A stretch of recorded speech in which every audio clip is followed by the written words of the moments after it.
What is up, guys? It is TheCitrusPanda today. I'm coming at you with a review for episode 1. That's not a 1. A 1 of World Trigger. So, if you don't know what World Trigger is, it is a new anime that just came out based on a Shonen Jump manga that has been going on for about a year now, and it's on its 55th chapter. And maybe some people have thought it was a little bit early for an anime. It has been 1 year, and I think I'll talk about it at the end of the video, but I think they have enough to go on. Now, hopefully I'll be able to review the whole entire series, although I'm not really sure what the length is going to be, but I have a couple guesses at the end of the video. But let's get into the episode.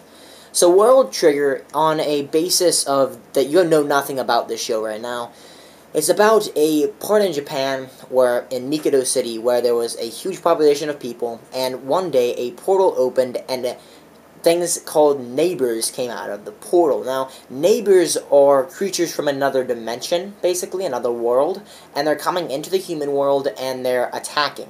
Not really targeting any which person, just basically wreaking havoc in general. Now, people tried to fight back with tanks and jets and guns and things like that, but these neighbors, quote-unquote neighbors, were too advanced, and their human weapons, really, very few human weapons could actually work on them. Then, out of nowhere, so-called nowhere, which I think we'll find a little bit more out about this as we go on, but an agency called Border, which is like an acronym, I think, but they just call them Border, and Border is an agency that showed up, and they used neighbors, like the neighbors technology, to fight against the neighbors. The border agents use these things called triggers, and from what we've seen so far, each trigger is different and they act in different ways, and that's a really unique point in the show.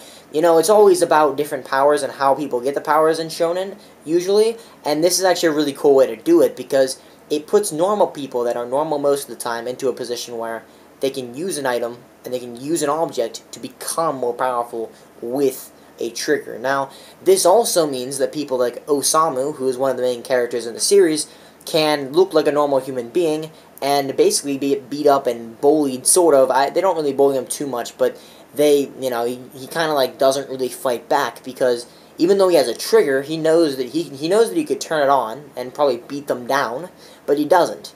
And that's getting into another point. The main characters right now are Yuma Kuga and Osamu. I don't even know his last name. Osamu is a person who has pretty good ordeals, basically, has pretty good ideals, is a better word, and he believes in justice, doing what is right, and whatnot. So, they're in school, Yuma Kuga comes in, and Yuma is, I'll get into what he is actually later, but he's a kid that came from another land, and he comes into a class, and people, you know, the kids in the back are, like, throwing paper at him and whatnot, and as the new kid, you know, they think they can just throw paper all day, and he is completely clueless to all the Japanese customs. So he asks, you know, what are these people doing to him? Why are they throwing paper? And, you know, the guys say, oh, it's a customary Japanese greeting. So he gets a piece of paper and throws it really hard at the one kid, and he goes flying back. And, you know, they're just like, why'd you do that? And he's like, oh, well, wasn't it just a customary greeting? And there's this sort of dry humor to Yuma that is funny, but in a way that almost he doesn't even know he's being funny. Like, he doesn't realize that what he's saying actually is pretty hilarious. It just is. And he's got that, like, little face that he does all the time, and if you've seen the episode, you know what I'm talking about. And overall, that's pretty much what happened in this episode. They actually go outside where the one kids are fighting with Osamu, and Yuma is just, like, refusing to help him. Like, he's like, well, you got yourself into this, I'm not gonna help you. But he was about to fight Yuma, one of the kids, but then Yuma just, like, completely, like, grabbed his weapon and just kicked him in the shin, I think. And then the alarm went off. And the alarm sounds whenever the neighbors are about to get teleported in. And the neighbors actually were teleporting in. And then this is where we figure out that Osamu, or Osamu, however you want to say his name, he actually was a border agent, because the one kid who was actually fighting him, was beating him down, he was being chased by what they call a Bamster, which is one of the very many neighbors that we'll see in the series, I believe. And he goes in with his trigger, and he does save the kid's life, but unfortunately, his trigger, he's still a border agent that doesn't really, he's not too strong, he doesn't really know what he's doing yet, and he's not able to kill the Bamster. He's not able to pierce its skin. He gets thrown across by the Bamster, almost eaten, but then Yuma comes out with his trigger and then beats him down. Now, Yuma's abilities are pretty awesome, and I'm really looking forward to what Osamu gets to do later on with a more advanced trigger and learning more advanced techniques, because Yuma has these really cool additions to how he can, bend gravity almost, to jump really high and use a lot of force, and it's really cool. I like that idea, and I think Osamu will get better with time, and hopefully he will. Now, at the very end, we figure out that Yuma is actually not an agent of Border, because the other guy, Osamu, is like, oh, well, you must be a Border agent too, but Yuma isn't actually a Border agent, and, the one guy's like, well, how did you get a trigger? And he said, well, on your Earth, only Border can get the triggers, but then he said, where'd the technology come from? From the neighbors. And Yuma is a neighbor. Now, this is a pretty cool thing to throw at the first episode. However, I have the manga, I have the first volume, so I knew that this was coming. But I do want to talk about, that's pretty much all that happened in this episode. Overall, it was a good introduction. If you were new to the series and you haven't read any of the manga, you'd be pleased. If you read the manga, you'd still be pleased. I was pleased. In the manga, the first chapter is like 50 pages long. Well, like 55 pages long. A normal chapter is about 20 pages long.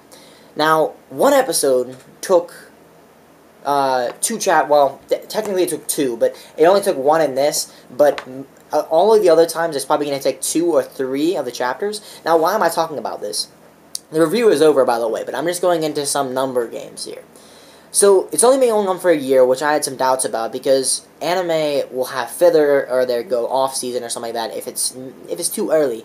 Look at Shogeki no Soma. It's been going on since 2012. It's very far into the series. It hasn't gone an anime yet. So when it does get an anime, it can just be made.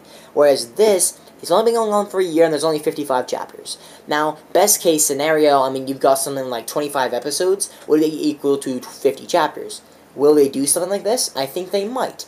25 episodes, or 24 episodes, would be a pretty decent stopping point for a season, for a show of this caliber, I think.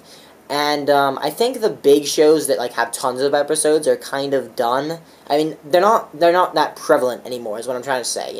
Most things are 25 episodes, and then they have seasons, and they go along, and I think this is what this is going to be. I think World Trigger is going to be seasons of 25 episodes, but maybe I'm wrong. Maybe they just keep going. But if they did do about two chapters per episode, something like at episode 25 or so, they're going to have 50 chapters, caught up to 50 chapters. Now, that's in 24 weeks, though. So, 24 more chapters will be out by then, and they're on 55 right now. But there'll be 24 more, so, I mean, you're talking about, that's chapter, 79, but it does catch up pretty fast. So, if they do it with, increments of 25 episodes or 24 episodes in seasons, I think it will work a lot better, because I really want to see this show succeed, and I don't want to see a lot of filler in it, and I hope they don't go that route. I really hope that there's not a lot of filler, because I'm not a big fan of filler. I just want it to be good, because I've read this, and it's really good, and until next time, I'll see you guys later.